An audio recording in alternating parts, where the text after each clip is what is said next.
and welcome to the second language tutorial YouTube video. Nouns, so you have your simple nouns like wohom, meaning person. Then you have more complex nouns that are built from simple elements, mukasumlasakawim. For example, meaning greeting. If you break it down, the components mean speak, clear, want, content. There are 10 grammatical noun classes in Latropeth. These will become relevant when we form adjectives and verbs and some other components. So I'm going to move through the 10 noun classes.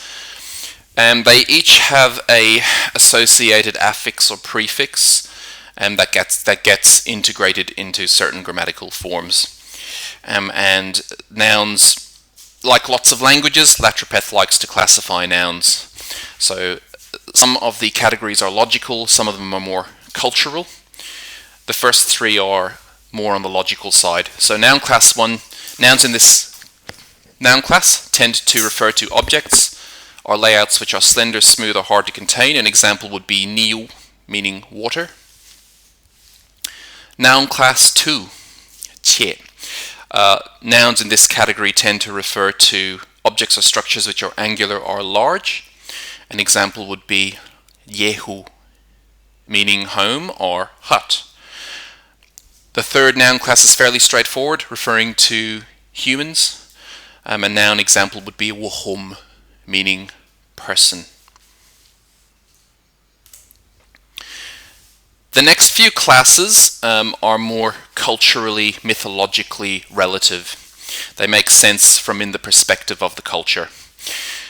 4, 5, and 6 noun classes refer to nouns that denote various animals and the way the culture sees those animals as deriving their mythological origin. So we'll begin with noun class 4, lahu animals. An example being yasa, meaning wolf. Now, the legend of Lahu describes where these animals come from. There were originally they're actually still considered to be homeless spirits. Spirits roaming the world that don't have any domain of their own. You have other spirits that do have their own domains, like mountain spirits and forest spirits in the Latropeth early animist culture, or animist worldview. So what happens is these spirits become jealous and angry with the other spirits and with the gods, so they decide that they're going to make a big monster that is going to attack everything and destroy the gods, and then the homeless spirits will have the entire universe as their domain.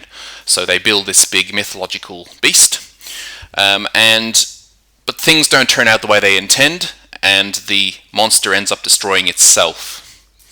So the remnants of the destroyed Lahu mythological monster become the Lahu animals. And so nouns referring to these animals fit into noun class 4, la. So noun class 5, the wunim animals. These animals have been made by Wunim. Wunim is the earth god. The earth god I first described in the very first YouTube video that I uploaded in 2009. An example of a wunim animal would be nuyum, a nuyum meaning deer. Noun class 6, eos animals. Generally these refer to fish. For example, tuku, meaning salmon. Eos is actually the female consort of the sky sea god Kue. These animals are thought to have been made by Eos. So the way the myth goes is that Eos was swimming in the sea.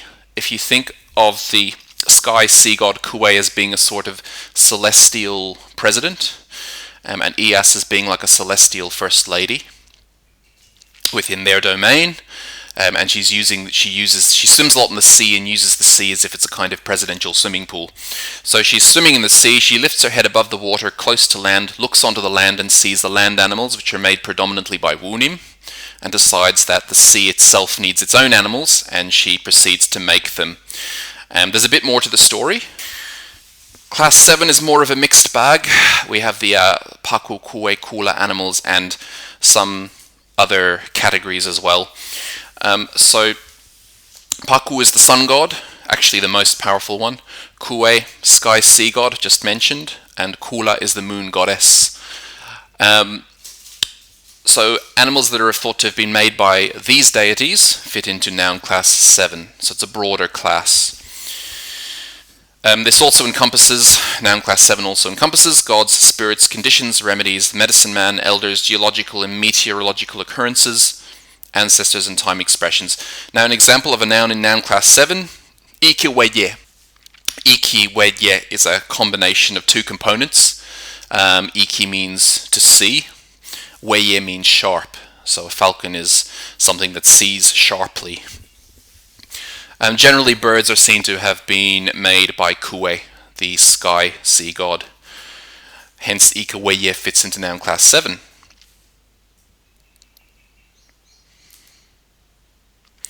The last three noun classes, 8, 9 and 10. Plants, fungi or food fit into grammatical Noun Class 8. The affix or prefix is a. An example would be Foya bakupaya, meaning the giant bird-eating fungus. Noun Class 9. A tool or an implement. Nouns denoting a tool or implement will fit into this noun category, this noun class. An example being uha. Uha can mean axe or mallet, generally a tool that's used for striking something. Noun Class 10 is a basket case, miscellaneous noun class. If other things don't fit into any other classes specifically, they generally end up in this one. Siwe, for example, a facial accessory. And let's move on to adjectives. Examples of adjectives in Latropeth. I already mentioned paya, meaning big, and the opposite kawu, small. Yimu, very common, meaning good, yimu, and weye, meaning sharp. I already mentioned weye. It forms part of the noun ikiweye, falcon. Adjectives with nouns. Now, the word order is one thing that differs from English. In English, of course, when you have an adjective qualifying a noun directly, the adjective comes first, followed by the noun. Big, tree. In Latropeth, it's reversed.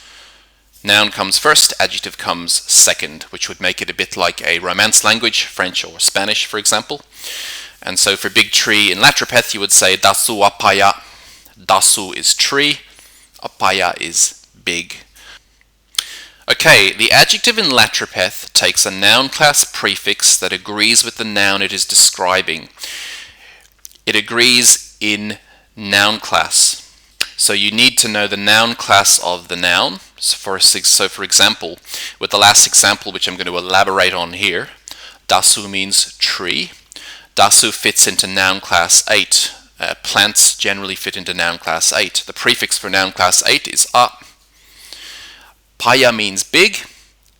So if you're using an adjective that's qualifying a noun that belongs to noun class 8, you're going to have to prefix the relevant prefix for noun class 8, which is a, onto the adjective. So paya will become apaya.